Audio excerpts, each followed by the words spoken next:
Bonjour à tous et bienvenue sur Caro Magic Box. Donc bienvenue aux habitués, bienvenue aux nouveaux. J'espère que vous allez bien. Voilà, bon moi ici j'ai remis le pull, tout ça parce que il refait froid et il fait vraiment vachement froid dans la maison. Enfin bon, ça n'est pas des températures d'hiver non plus, mais je sais que la semaine dernière on était encore à 26-28 degrés. Et là, on se retrouve à 10 degrés le soir. Puis bah, le problème, c'est que là, il fait meilleur dehors que dans la maison, quoi. Les maisons se réchauffent plus. Donc, puis c'est vrai que bah, je veux dire, tout le monde va faire attention maintenant en plus au chauffage, hein, avec ce qui nous attend. Du coup, bon, voilà, on se couvre un petit peu plus. Sinon, bah, j'espère que vous allez bien. Moi, perso, là, je suis très énervée parce que je me prends la tête avec Instagram depuis ce matin. Parce que j'ai mon compte principal et j'ai un compte privé et mon compte est bloqué. Et ils me disent, on vous envoie un code de confirmation par mail, sauf que je ne le reçois pas. Je n'ai rien, je n'ai pas de mail.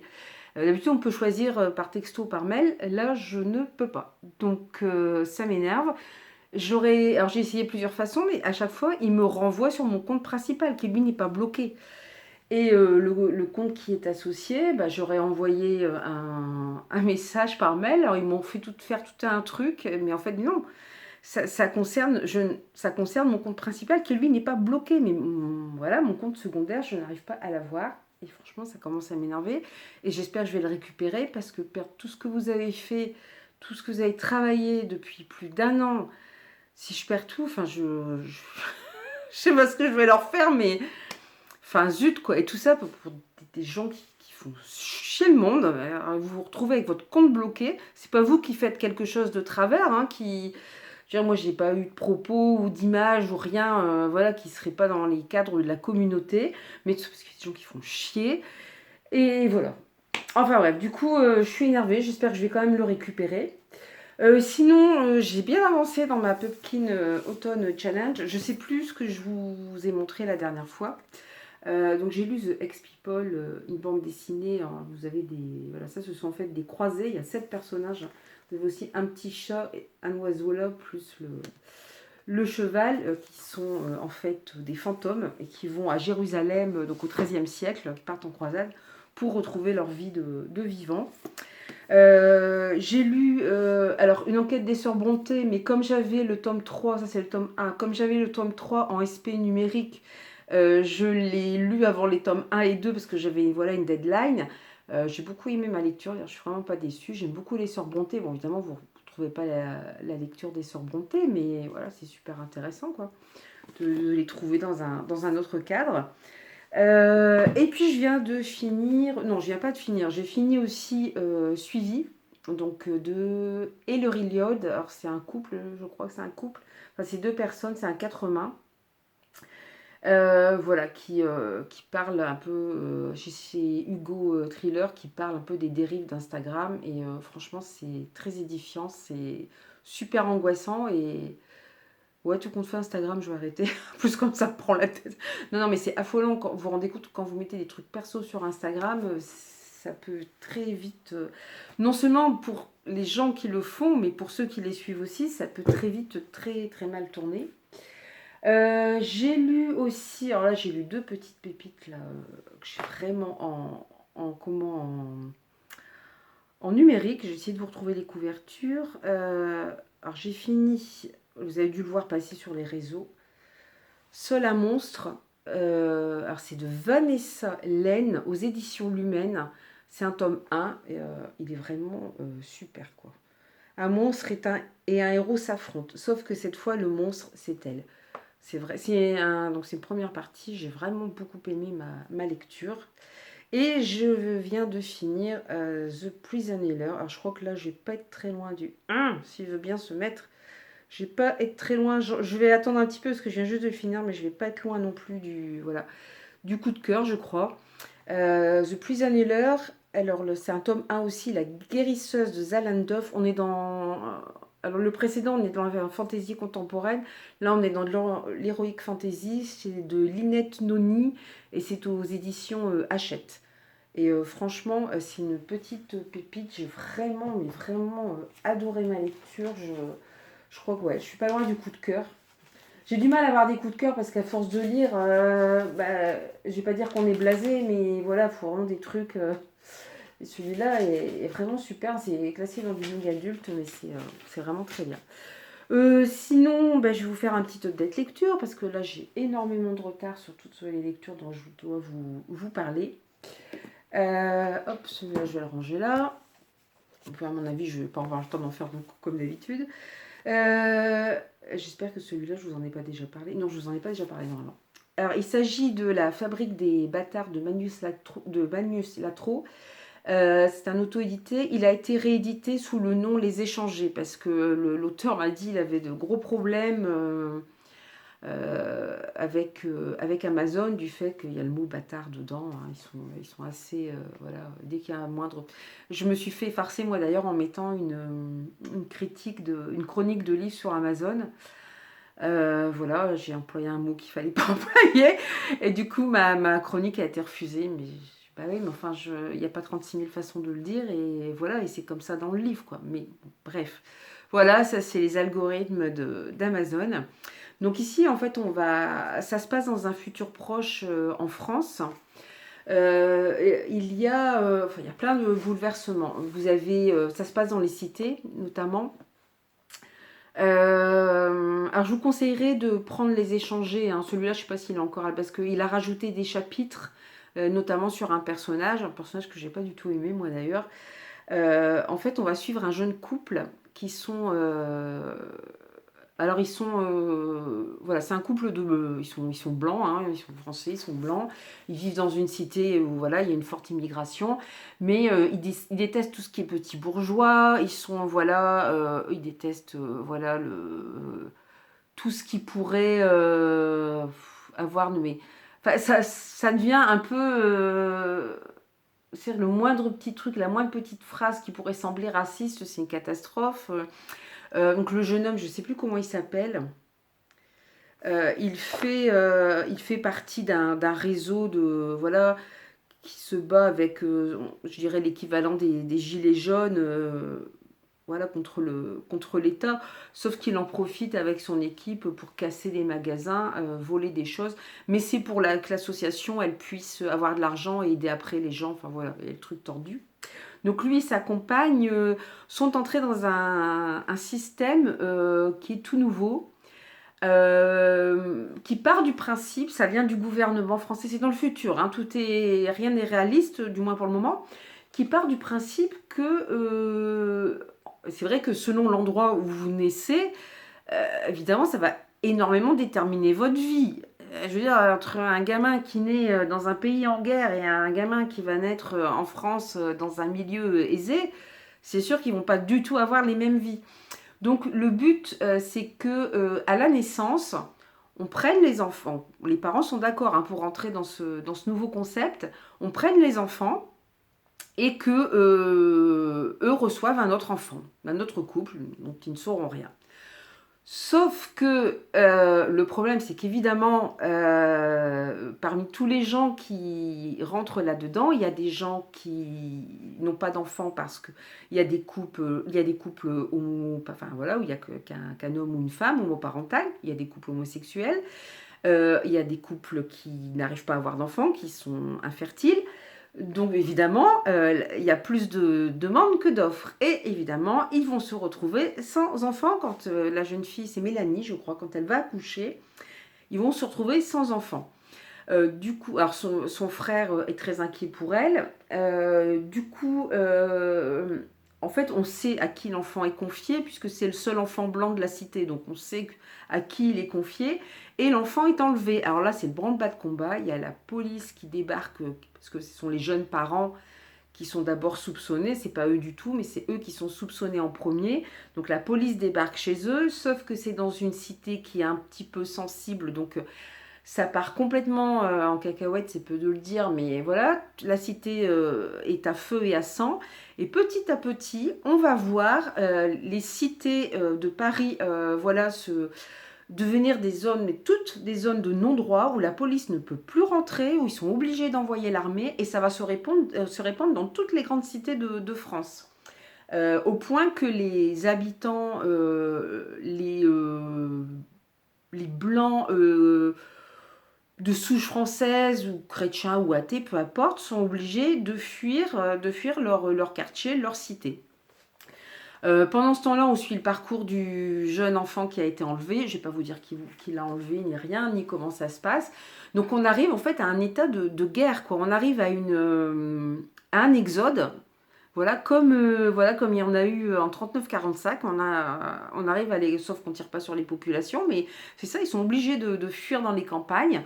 Voilà, donc nos différents personnages, le frère, enfin Mélanie, son frère, le papa, le jeune papa qui est complètement inconscient et il est d'une bêtise crasse, hein, ce gars, faut dire les choses comme elles sont. Les gens qui ont enlevé l'enfant, d'autres qui auraient voulu l'enlever mais qui n'ont pas été assez rapides. Enfin, voilà. Et cet enfant devient l'objet d'énormément de choses. Il devient un symbole et il devient l'objet de toutes les convoitises. Et quelque part, la question se pose, c'est mais est-ce qu'on a le droit de faire porter autant de choses sur les épaules d'un nouveau-né, d'un enfant? Est-ce qu'il doit être le symbole de quelque chose? Non, son droit, c'est d'être élevé correctement, d'être à l'abri, de recevoir, et là, voilà, je me réfère à la charte des droits de l'enfant. L'enfant doit être en sécurité, il doit recevoir des soins, à manger, voilà, et puis de l'amour. Il ne doit pas être le symbole de quoi que ce soit ou faire l'objet de convoitises comme ça. Enfin voilà, ce livre pose beaucoup de questions. Alors il risque de déplaire à certains par certains propos. Moi, ça m'a pas choqué personnellement. J'ai beaucoup aimé. Je trouve que l'auteur met vraiment une belle claque dans la fourmilière. Et franchement, ça m'a plu. Voilà. Donc vous voyez, il est assez court. Alors, il est peut-être un peu plus gros maintenant puisqu'il a rajouté des chapitres qui sont intéressants puisqu'on découvre un peu plus certains personnages et ce qui se passe. Donc voilà, un livre un peu assez précurseur, je dirais, dans sa façon de voir les choses. Est-ce que ça se passera? Est-ce que ça se passera pas? Franchement, bah, j'espère que non. Je suis en train de regarder le prochain livre que je dois vous chroniquer. Voilà, donc là, j'ai repassé sur ma petite tablette. Alors, j'ai le plat. Voilà, alors j'ai lu... j'essaie de vous le mettre bien. Björk et La guerrière au bouclier. Alors, c'est de Lidaza aux éditions Évidence. Je l'ai pris, alors c'est pas à cause du gars sur la couverture, hein, c'est parce que ça parlait de Viking. J'ai adoré la série Viking, donc évidemment je ne pouvais pas passer à côté. Et en plus, on a une guerrière au bouclier. Et si je dis pas de bêtises, Lagertha, l'épouse de Ragnar Lodbrok, le héros de Viking, est surnommée la guerrière au bouclier puisque c'est une femme combattante. En fait, là, on va retrouver Björk qui est chef d'un clan qui cherche une reine. Il trouve pas. C'est vrai qu'il a tendance à considérer les femmes un peu comme des objets et il découvre, il apprend qu'il existe une guerrière comme ça qui elle-même est reine de son clan. Donc il va la chercher en lui disant bah, je veux t'épouser, sauf qu'elle n'entend pas de cette oreille, elle dit mais ça va pas la tête quoi, attends, moi j'ai mon clan, mon village à protéger, en gros tu dégages quoi, tu t'en vas. Donc j'ai bien aimé parce qu'on retrouve un peu, bon pour finir, bon, évidemment il y a une histoire d'amour derrière, ils vont se rapprocher et puis ils vont aussi décider de se battre contre, parce que ils sont rois de leur clan, mais il y a un roi au-dessus d'eux qui gouverne tout, et de façon assez tyrannique. Donc, ils décident de s'allier aussi, parce qu'ils... bon, je ne vais pas vous dire, mais bon, voilà. Il y a des raisons qui font qu'ils vont s'allier contre cet homme. Voilà. Donc c'est intéressant parce qu'on retrouve vraiment l'ambiance du film, enfin de la série Viking, avec les guerriers, avec la sorcière du village qui annonce des choses, avec l'utilisation des plantes, des visions prophétiques, la préparation à la guerre. Il y a des personnages secondaires qui sont géniaux. Il y a le bras droit de comment j'ai pas retrouvé le nom de la guerrière au bouclier qui est super, le frère de Björk qui s'appelle Thor si je dis pas de bêtises, comme le dieu viking. Sont des personnages, voilà, je me suis beaucoup attachée aux personnages. Bon, c'est un peu triste, mais bon, mais c'était bien. La seule chose que je reprocherais, c'est que bah, je pense que c'est aussi la ligne éditoriale de Évidence Édition, c'est qu'il y a beaucoup de scènes voilà, hautes et que à la limite, on n'en a pas besoin d'autant, quoi. Surtout qu'ils ont une façon de se parler, je suis pas sûre qu'entre eux, ils se parlaient comme ça. Enfin, ils devaient certainement avoir leur propre langage hein, pour évoquer les moments où, voilà, où ils avaient envie d'eux. Mais ça casse un peu le côté, on a l'impression d'être dans une atmosphère voilà, assez voilà, viking, enfin voilà, historique. Et plouf, il y a ça qui arrive un petit peu bon, comme un cheveu dans la soupe. Voilà, c'est la seule chose que je reprocherais, mais je pense que, voilà, Évidence Édition, ils font beaucoup de romances, donc je pense que c'est aussi dans leur ligne éditoriale, et bon, voilà, donc vous savez qu'il y a des scènes, mais à côté de ça, franchement, moi j'ai bien aimé, parce que, voilà, c'est cette ambiance viking, cette ambiance de combat, ces femmes, alors il y en a qui sont, voilà, de simples villageoises, il y en a qui sont des sorcières, enfin des sorcières dans le sens chamane, guérisseuse, voilà, vous avez des combattantes, donc c'est vraiment super intéressant d'être replongé dans cette ambiance. Donc ça, j'ai vraiment beaucoup aimé. Alors, je vais réussir à... Ah, il y en a un que j'ai oublié, je vois déjà, et je l'ai plus, je pense, que je devais... Ah, je l'ai plus. Si, je vais aller le chercher. J'ai oublié de vous... Ah, je l'ai oublié sur ma liste, celui-ci. C'est ça, je dis pas de bêtises. Voilà.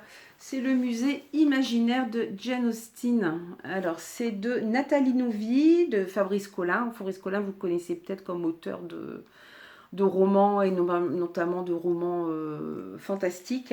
Alors, c'est aux éditions Albin Michel. Alors, c'est un très grand livre. Hein. En fait, on va suivre deux jeunes filles qui vont aller dans les différentes... qui vont aller dans ce musée imaginaire qui va reprendre toutes les œuvres de Jane Austen. Donc c'est génial. Enfin moi je suis une grande fan de Jane Austen, donc évidemment je ne vais pas vous dire que c'est nul. Et je trouvais que c'était super bien fait parce qu'il y a des références, voilà, où il faut chercher, voilà, vous avez des... Je pense que là on a Fitzwilliam Darcy et son ami Bingley, voilà, ça c'est dans Orgueil et Préjugés. Et les textes de... Les textes de Fabrice Collin sont assez poétiques. Alors, ils racontent l'histoire du livre, hein, ils résument le livre, mais ils font ça de façon très belle, un court texte et de façon poétique. Par exemple, là, vous avez les deux jeunes filles qui visitent le musée imaginaire devant le portrait de Darcy. Devant un portrait du maître des lieux, deux jeunes filles se prennent en photo, espérant ravir ainsi une parcelle de son âme. Elles viennent de Kyoto, une ville dont les beautés raffinées font un écho moins saugrenu qu'il n'y paraît, aux merveilles fragiles du monde de Miss Austen. Orgueil et préjugés, le premier roman de Jane, traduit au Japon, ne l'a été qu'en 1926.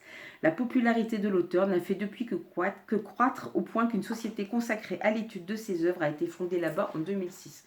Donc c'est pour vous dire, il y a jusqu'au Japon. Donc voilà, vous avez vraiment des images qui sont superbes. Là, vous avez Orgueil et préjugés. Moi, je voudrais vous montrer mon préféré. Enfin, j'ai beaucoup aimé Orgueil et préjugés, j'ai lu plusieurs fois, mais il y a un autre de ces romans que j'adore qui s'appelle Persuasion. Voilà, ici on a Raison et Sentiment, avec les sœurs Dashwood. Voilà. D'un côté, Marianne Dashwood, passionnée et ardente, de l'autre, Elinor, son aînée, bien plus mesurée. Toutes deux sont éprises. Marianne de John Willoughby, rencontrée dans des conditions fatalement romanesques. Elinor d'Edward Ferrars, l'aîné des frères de sa belle-sœur. Voilà, c'est super, c'est beau, c'est bien écrit, c'est poétique. Voilà, les images sont très belles. Voilà, il y a Mansfield Park. Emma l'entremettre, ça c'est assez rigolo parce que c'est une jeune fille un peu ingénue qui se mêle de tout, qui veut arranger les mariages de tout le monde, c'est une catastrophe. Voilà, et là vous avez Persuasion, alors ça c'est un roman que j'ai adoré parce que c'est une jeune femme qui a, sous la pression de sa famille et de sa tante, a refusé d'épouser un jeune homme qui n'avait pas beaucoup d'argent mais qui qui s'était engagé comme jeune officier dans la marine anglaise pendant les guerres napoléoniennes. Nous dites pas l'épouser parce qu'il risquait de mourir, il n'avait pas d'argent. Et elle l'a toujours regretté. Quand le livre commence, elle a 27 ans. Ce qui, à cet âge-là, vous êtes une vieille fille, hein, déjà à l'époque de Jane Austen. Hein, donc c'est toute fin 18e et bon, ces romans datent plutôt du début 19e. Et elle retombe sur ce fameux, donc c'est Anne Elliot, elle retombe sur ce fameux Frédéric Wentworth, qui évidemment est revenu entier de la guerre et en plus il est revenu riche. Mais bon, c'est pas ça qui l'intéresse. Mais voilà, elle a d'énormes regrets et elle se dit de toute façon maintenant il va en épouser une autre. Il est voilà, il a de l'argent, il est beau, même s'il a le même âge qu'elle, lui il n'est pas considéré comme un vieillard. Donc voilà, c'est une très belle histoire, très douce. Voilà, enfin moi, c'est une de mes préférées de Jane Austen. De toute façon, avec Orgueil et Préjugés que j'ai lu, parce que Orgueil et Préjugés, comment ne pas aimer Elisabeth Bennet, quoi. Alors, bon, il me reste encore un petit peu de temps. J'ai lu aussi de Annie Convert, Concerto pour le bonheur. Donc là, on va suivre une jeune fille, Anna. Donc elle est en fait elle est issue d'un milieu pas pauvre mais pas très aisé. Sa mère est caissière. Elle n'a pas connu son père, c'est elle qui s'occupe essentiellement de son petit frère.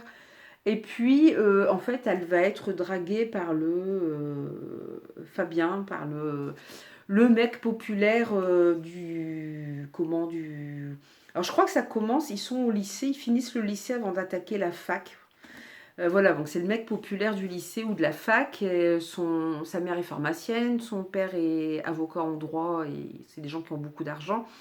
Donc elle y croit pas trop au début, et puis tout compte fait, oui, il est vraiment amoureux d'elle. Mais elle, ça la gêne, cette différence de conditions.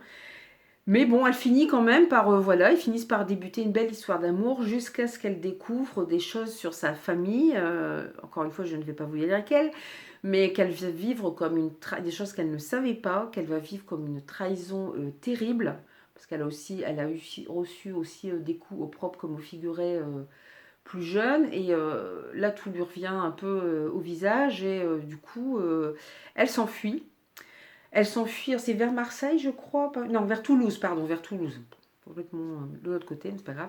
Vers Toulouse, elle va faire la rencontre de deux jeunes filles qui sont danseuses et elle va se tourner vers sa passion parce qu'autrefois elle faisait du piano avant que voilà qu'il n'ait plus d'argent et que sa mère n'ait plus les moyens d'avoir un piano et de lui payer des cours de piano. Donc elle va se tourner vers la musique tout en cherchant des petits jobs, hein, mais elle va se remettre à faire du piano. Elle va rentrer dans le monde de la danse et là elle va rencontrer d'autres personnes. Et en fait on va voir, en fait ce qu'on voit surtout c'est qu'on voit de jeunes, voilà c'est des étudiants, hein, donc on voit de très jeunes adultes qui vont rentrer dans le monde des adultes. C'est-à-dire qu'ils vont faire leurs premières expériences de vie. Voilà, pour certains, enfin, l'école de danse, elle est loin d'être facile. L'héroïne Anna est obligée de faire des petits jobs pour pouvoir survivre, hein, pour pouvoir payer son appart, pour avoir à manger. Elle va rencontrer des gens qui ont aussi leurs propres problèmes.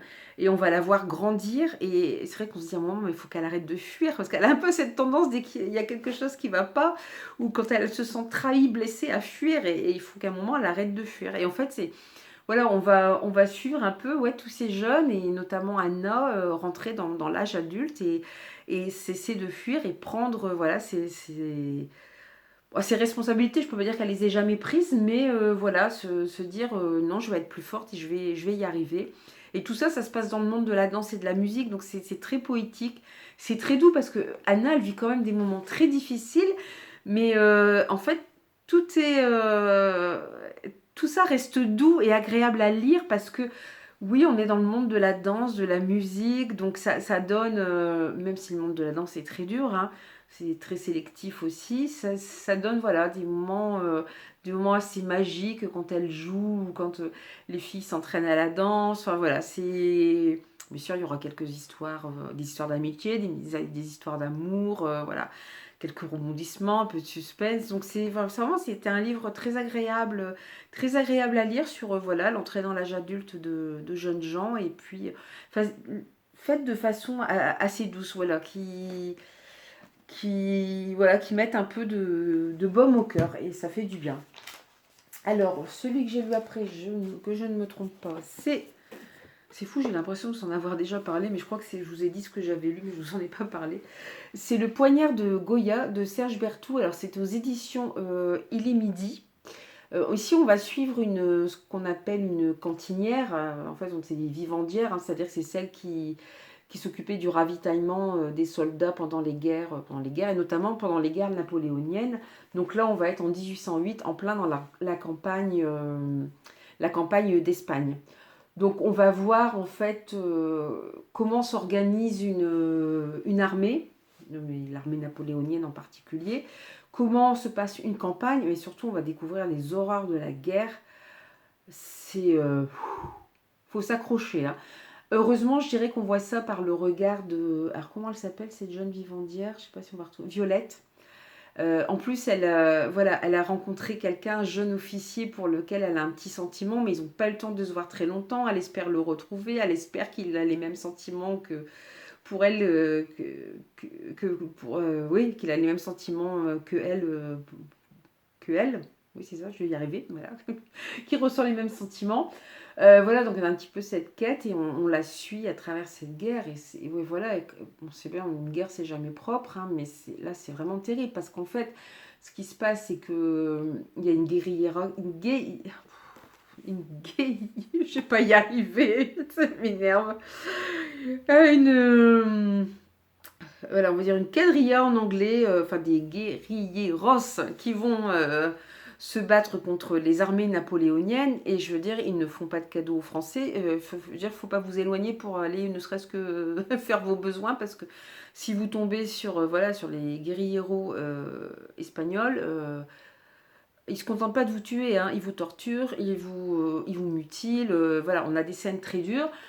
Mais il faut savoir que derrière, les soldats français le leur rendent très bien, c'est-à-dire qu'ils pénètrent dans des villes qui des fois ne sont pas du tout vindicatives envers l'armée napoléonienne.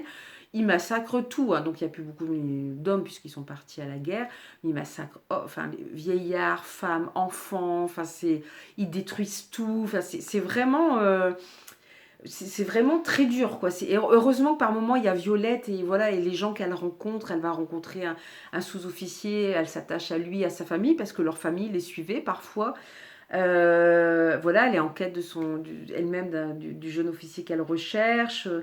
D'autres qui mettent une petite touche d'humour. Elle rencontre une camériste, hein, qui suivait un colonel et sa famille.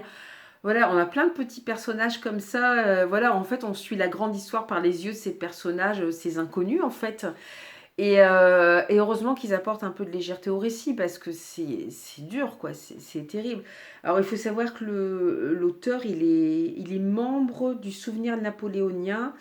Donc voilà, c'est un spécialiste aussi des guerres napoléoniennes. Donc voilà, quand il écrit, c'est... Alors par contre, il parle d'un guérillero qui s'appelle... Alors, on le surnomme El Pinto, je crois, le peintre, parce que son truc à lui, alors il a une petite bande de guérilleros. Je tiens bien le mot guérillero, hein, vous remarquerez mieux que guerriera. Je réussi à le dire quand même. Voilà, il a sa petite bande. Et voilà, quand il capture des Français, c'est... Alors lui, je pense qu'il participe pas, mais il fait torturer et il peint pendant ce temps-là, il dessine parce que c'est un ancien élève de Goya. Goya qui a fait des peintures qui sont, si vous ne connaissez pas, vous en avez forcément vu des peintures de Goya, qui a peint justement les scènes d'atrocité des guerres napoléoniennes. Qui sont vraiment très marquantes. Il y en a une, je n'ai pas retrouvé son nom, mais elle est flippante cette peinture quand vous la regardez. Vous n'arrivez pas à vous en détacher les yeux parce que ça fait vraiment... c'est la guerre, quoi. C'est dans toute son horreur. Donc lui, son truc, bah, il peint les scènes d'horreur pendant que ses sbires sont en train de torturer. Donc voilà, c'est des passages très durs. C'est vu par leur... Ce qui est bien, c'est que c'est vu par les yeux de Violette et puis un peu des gens qui l'entourent. Heureusement, il y a cette touche d'humanité parce qu'elle-même ne comprend pas par moments cette guerre, quoi. Elle comprend pas qu'on puisse arriver à autant d'horreur et elle n'est pas la seule. Et on sent aussi un ras-le-bol de la part des soldats qui n'en peuvent plus parce que c'est des marches et des marches et des marches sur des kilomètres avec tout le barda, avec les chaussures qui sont trouées, avec la maladie qui finit par... Voilà, les infections qui finissent par apparaître. Enfin voilà, c'est bien parce que ça permet d'en savoir plus sur la campagne napoléonienne, d'en savoir plus sur une armée, comment ça se passe dans une armée. Voilà, c'est surtout l'armée française, évidemment. Comment ça se passe et voilà, et comment ça se passe aussi de l'autre côté, comment ils font face, voilà, quand il y a de la résistance. Voilà, donc c'est un livre intéressant, très dur par moment, hein, puisque c'est réaliste, hein, quand même sur les scènes de voilà, les scènes de mutilation, tout ça. Mais je vous dis qu'il s'est atténué, heureusement, par des personnages qui sont un petit peu plus sympathiques et humains, qui restent humains. Donc ça, c'est très bien. Donc je pense que je vais m'arrêter là pour cette fois-ci. Voilà, bon, j'en avais sorti d'autres. J'avais encore sorti tout ça. Voilà, j'avais sorti cela. Ce sera pour une autre fois. Le problème, c'est qu'en ce moment, je lis très vite. Donc, mais je tombe aussi sur des livres très intéressants. Donc évidemment, j'ai du mal à les lâcher.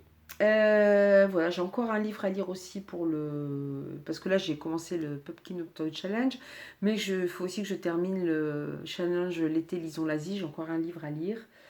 Et puis voilà, et après bah, c'est le Pumpkin Autumn Challenge. Voilà, j'essaie de noter sur Instagram, j'oublie des fois de noter que c'est un livre qui fait partie de ma palle. Il faut aussi que je fasse mes templates et tout. J'ai déjà mis ma liste sur Instagram, vous avez dû la voir. Enfin, le paquet de livres, et encore j'en ai oublié un ou deux et j'ai pas mis les numériques. Donc ça fait. Je sais pas si je vais arriver à tout lire, mais bon, j'espère. Donc surtout, n'hésitez pas, si vous faites aussi ce challenge, à noter les titres, voilà, que si vous le faites. Les titres que vous avez mis, moi je regarde un peu les vidéos à droite à gauche. Bon, moi maintenant, même si on peut toujours rajouter des livres, mais j'aime bien regarder aussi ce que les gens ont choisi. C'est toujours sympa. Il y a un club de lecture aussi sur Discord.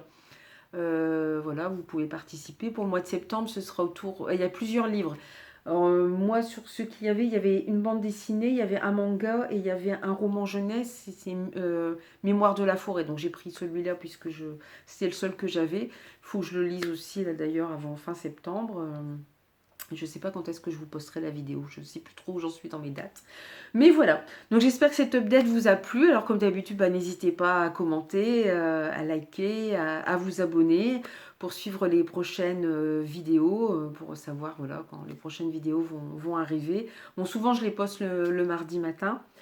Voilà, puis là j'ai eu quelques commentaires, donc c'est sympa d'échanger un petit peu avec les gens, de voir ce que eux lisent, ce qu'ils aiment. Voilà, où ils en sont dans leur palle aussi. C'est toujours intéressant, donc n'hésitez pas voilà, à participer. Je vais vous laisser, je vais peut-être retourner à mes problèmes Instagram. Je vous dis à très bientôt et je vous souhaite de belles aventures livresques en attendant. Bye bye, salut!